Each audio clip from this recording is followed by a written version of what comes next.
Welcome to the Beverly Hills Plastic Surgery Podcast. I'm Dr. Jay Calvert. Today, I am here with my non-hematomed co-host, Dr. Millicent Rovelo, who is fresh back from her vacation, looking great. How are you doing? I'm doing really well. And I think it's because if you took my blood alcohol content right now, I'm still like 5% Mai Tai. Oh, there you go. Nice. That's good. Yeah, got back from vacation last night. I was at the house at 11:30 p.m. and I was at the office at 7 a.m. No rest for the weary, but here we are.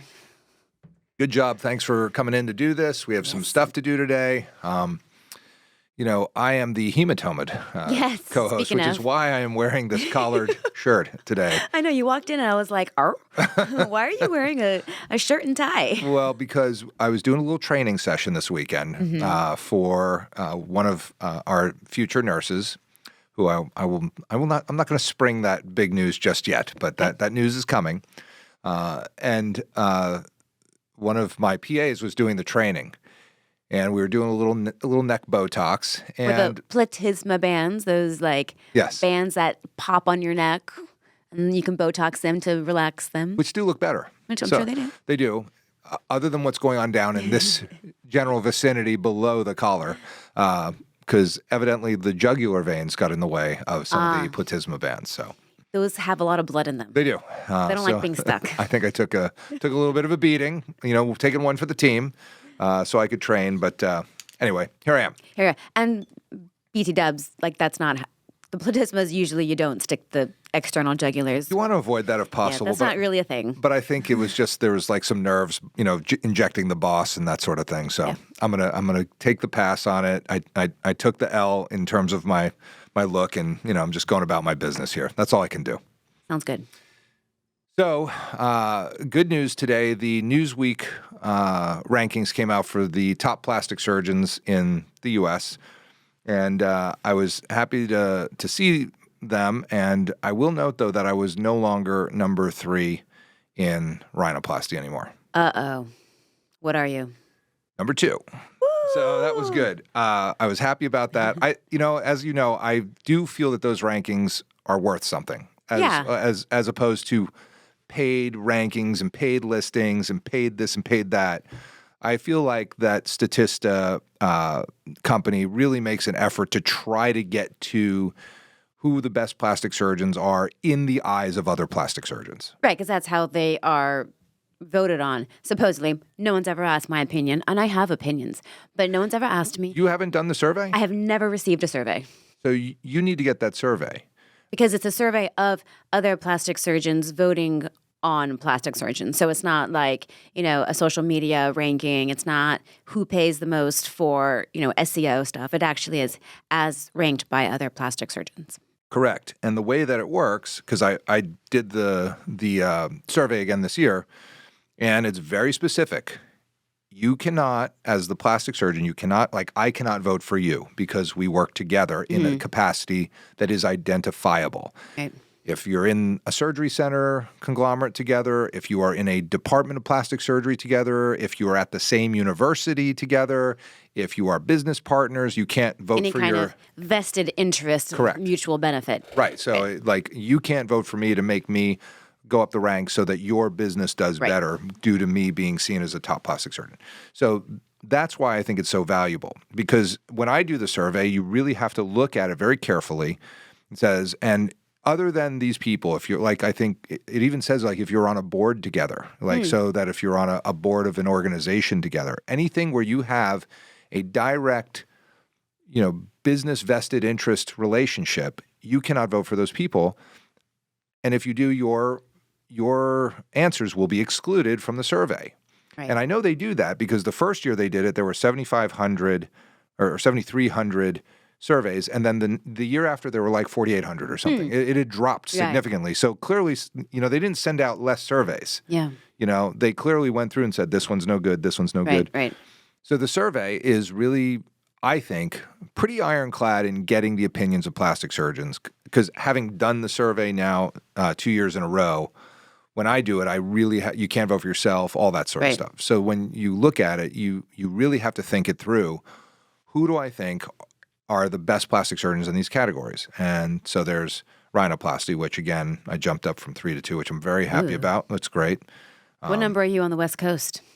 Well, that would, I mean, if I'm number 2 in the nation, I'm at the, and Gavami was still number 4. It was me and Baum and Gairon switched positions from 2 and 3. I think if you're in the top, 50, you've done really pretty well. Yeah, that's a really good rhinoplasty surgeon in the eyes of your peers. By the way, for the patients, doesn't mean your rhinoplasty is going to be any easier. Doesn't mean anything. It only means that you're going to somebody that is thought of as somebody who can actually do these procedures by their peers. Results have, they're not guaranteed, none of that stuff. So I jumped up into the number 26 on facelifts, which I thought was great because I am speaking a lot about facelifts and doing a lot, obviously. I think I've done like 7 in the last 3 weeks or so. I got 2 tomorrow. So facelift and rhinoplasty are my main things, and obviously the breast stuff, which I was still in so they only rank the top 30. They show you who the ranks are for the top 30. If you're in the 31 to 175, they just lump everybody in 31 to 175 together, saying that you're ranked, you don't know where it is. They don't publish that, which I guess is smart. It just, because what's the difference if you're 32 or 78 or 175?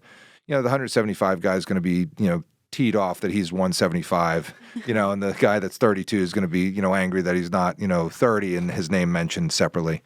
But I think that's their choice, and I think it's smart. So the top 30, and I was number 30 for eyelid surgery for blepharoplasty, which I think I do a pretty fancy blepharoplasty. I thought that was kind of warranted, and that may be because of all of my mid-face stuff that I do, where I do that lower lid stuff, and I talk a lot about it at meetings. And then ranked for liposuction and breast in the 31 to 175 category, which is great. But I think that survey is important. And I think if you are a plastic surgeon and you get the survey, you should take a minute and do it, just because it does kind of signal to those of us who are, trying to teach and trying to running a fellowship and all that, you're doing a good job. Like we believe in what you're doing for the specialty, and that's important. Rod Rorick was, I think number 1 in a few of the categories, and well, he should be. He's done so much for plastic surgery. He's incredible. Bill Adams was number 1 for breast surgery, which again, this is a guy who talks a lot about breast surgery and does a ton. He publishes, he, and that's who I think people know the names and they know their work, and they go, if it's not the people around me, these are the guys. So I thought it was good. Did you see it at all, or not yet? This is the first you hear of it. This is the first I've heard of it. Everything's brand new. Big news, right? So I'm happy about that. I'm happy that I was recognized. I am grateful to my peers for recognizing, my contributions, whatever they are. I'm grateful that the patients, still come here and get surgery. It's great. And I do. Every time I walk in the operating room, I say a little prayer for my patients that today is going to be the best operation I've ever done. And well, it should be, because it's what I'm up to. You're up to. That's what I'm doing at that, right? I don't walk in and go no, I walk in and I go, here we go. This is it. This is the best. This is going to be the best facelift I've ever done. This is the best rhinoplasty I've ever done. And I think you should have that attitude if you're a surgeon. I think that's really how it needs to be. I could not agree more. I love it. And, Dr. Rovelo, I wanted to show you because some things in plastic surgery are not all peachy lately. Okay. And I hate to spring this on you, but I know I've set you up for this because I want you to see it. I did a little TikTok last week. Why don't you watch it? Okay. It's just go ahead and watch the TikTok right now. It's on my it's on my TikTok account. And for those of you, if you're trying to find my TikTok account, there's about 78 fake ones. The real one has Dr. Jake. It's Dr.Jaycalvert, Dr. Calvert. And you can tell it's the real one because there's one of the pinned videos has 1.3 million views. So if it doesn't have 1.3 million views, that's not it. It's not it. You want to know a funny aside? So my son said that he started following you, a week or 2 ago. And he's like, right after I started following Dr. J. Calvert, I got 3 more requests from fake Dr. J. Calvert. Yeah, there's so many fakes. He was like, if I followed the real one, why would I follow these fake ones with 5 followers? There are so many fake accounts. He's like, the bots. Yeah, that's the deal. It's unfortunate. But anyway, so go ahead and watch that video. And for never those of you seen watching this at home, before. This is my honest reaction. All right, so I'm looking at one of the latest Instagram posts from one of the prominent Southern California facelift surgeons. And I will tell you that it bothers me. So blue background, hair pulled back up in a ponytail, and the after, hair is down because this surgeon makes cuts on the face, etc. Hair's down, it's done. There's a filter on the after. Patient is smiling, and there is no blue background. This is being put up on Instagram, right here on my phone as a before and after. That is a way for patients to evaluate whether they want to come to the surgeon. It's just not true. And I know it's Instagram, and everybody says, oh, it's just marketing, go to their website. Well, it's on the website too, the same one. I think that it's unethical. I think it's just not the way to do this. And I think if you're going to show the afters all done up, then just show a patient with a filter and done up, and don't say this is the before and after, because that's not a medical before and after. If you are trying to evaluate the photographs, you should have a way to look at the before and after and say, is this a fair assessment of what happened? Because the filtered after with a medical before doesn't make sense to me. No, not at all. No, that's great. I think we've said that on this podcast like a gajillion times.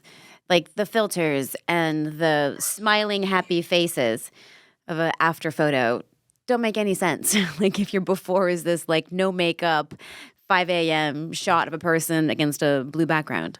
Right. With like crappy office lighting. Yet that it's okay. Like it's being done constantly. Yeah. It's being done, and I'll also say somebody who was in our office and who works for somebody else, I showed them that video and said, hey, this is getting a lot of action. And they said, oh yeah, I mean, like everybody face tunes their before and afters. I was like, I don't. Excuse me? I was like, what are you talking about? What do you mean everybody? No. You face tune the picture of yourself in a bikini. You don't like face tune your medical after. I would hate to see myself in a bikini. So you face tune it. Big time. Body tune, yeah. Ooh, look at that waist. Look at that booty. No. But I do think that so not only is that TikTok gotten a lot of comments, and the comments are like this, no way, or, like, how do you know it's a filter? And people are sort of up in arms. But I will tell you that I've had 2 patients come in for facelifts already who like looked at it and said, first of all, they named the surgeon that was doing it, like off the bat. They said, I was thinking of going to Dr. So-and-so. And as soon as I heard that, I was like, I knew it.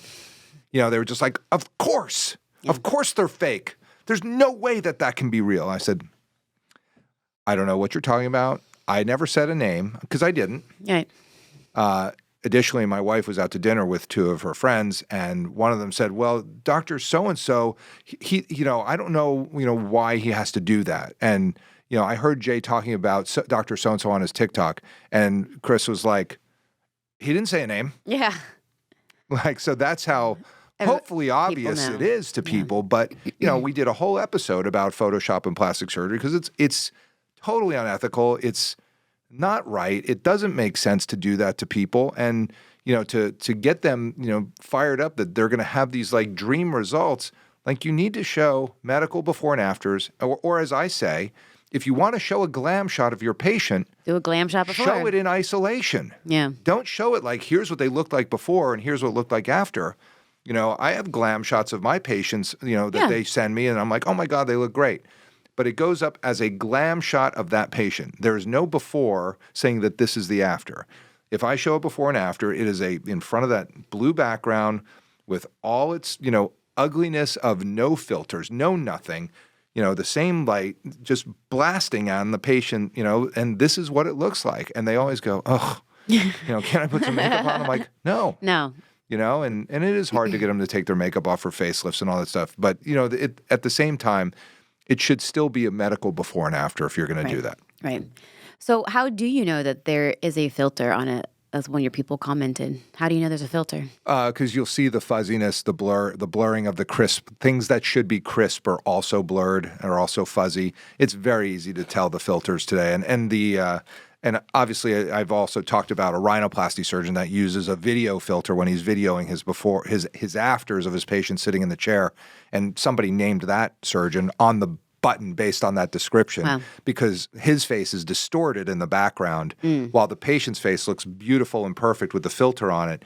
He looks like sort of alien-like because the filter's not quite getting him in focus. Yeah. And so he looks very bizarre. And so those things, and the reason I bring it up is for patient awareness. And I am happy that TikTok resonated with patients enough that they were just like, oh my God, like, is that actually happening? Because they should be outraged. They should be shocked. They should be upset. And the people that go there and get these operations done because they want to look like these glam shot afters, well, then go get a glam shot after. Don't spend, these, inordinate amounts of money, these crazy numbers to fall for that kind of BS. That's why I love some of my buddies who do facelifts show their afters or them standing next to their patient with a video on with no filter in front of a blue background. And you know what? That's an honest, honest depiction of what's going on. That's like when I have my patient sitting in a chair, I'm like, here they are after their facelift. Look at these incisions. I want to show you how this works because then you know what you're signing up for. It's reality. And that's what we need in plastic surgery because it's your body, it's your face, and it really matters. It super duper matters. And that's why you're climbing the ranks in the facelifts. I hope so. I mean, you're coming for number one with the rhinos. I don't think that's happening. I think I have to wait for Rod to retire, and he'll probably still be number one. He probably still will. He might be number one posthumously. It's like, well, he's 127 years old today. If he were still here, and he's number one. I don't know. He may make it to 127. That guy's kicking butt. But that's the thing is you want it to be an honest depiction of what you're doing, and that's why I made that TikTok. Because I was just. And Hunter, our video man was right there, and he could see the disgust on my face. Because that video, the before and after came up on my feed, and I was just like, come on. I was like, are you kidding? Like, are you really passing this off as your before and after? Like, I was just, and he was like, ooh. Ooh. Hold that. Save that for the cameras. Say that again. It was like, what's going on? I was like, I'm looking at this before and after. And I was just, it's just, like, how can I compete with that? Well, that's the other problem, right? Because the rest of people who are doing the legit befores and afters, people are going to look at it and be like, eh. I don't want to look like that. Yeah. That person looks normal. Right, exactly. I want to look like I just walked off a movie set. Yeah, me too. Same. You kind of do that. Where's my wind machine? Yeah, Jen Kiner brings a wind machine when she plays with Foxy Koda. I know. That's what I was thinking of. I saw her playing, and I was like, damn, how do I walk around with one of those? Get a wind machine for the office. Yes. So when you walk into the patient room, it's like... That's when an intern followed me around. We're just fanning you. or like a couple of fans and a light pad. I could see that. Yeah, but that's the thing. How can we compete as ethical plastic surgeons trying to demonstrate what we do in a honest and clear manner when we're being sort of out-marketed by, people that, and there is a disconnect. I mean, in plastic surgery, if you face-tuned a before and after and put it up on your website and you were caught, you'd probably get disciplined by the board. Yeah, no, for sure. And we're plastic surgeons, right? So these other specialties who do facelifts, who are not plastic surgeons in the traditional American Board of Plastic Surgery sense of the word, they don't have that oversight. They're not going to get dinged by some ethics committee because there isn't one. They aren't going to get told to stop. Like cease and desist, or we're going to talk about your boards, or and that's the other thing too. If you get disciplined by the Board of Plastic Surgery, it goes to the Medical Board of California.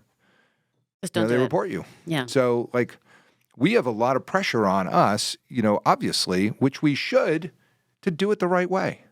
And why should that even be pressure? You should do it the right way. Just do it the right way. Because I always say this, it is people's bodies. It is their face, it's their body, it's their health. There is no excuse for trickery when it comes to having people decide to have plastic surgery. I couldn't agree more. All the young plastic surgeons out there, just don't do it. Just because it seems like everyone else is. Don't do it. Don't do it. Go take the high road. It's longer. It's harder.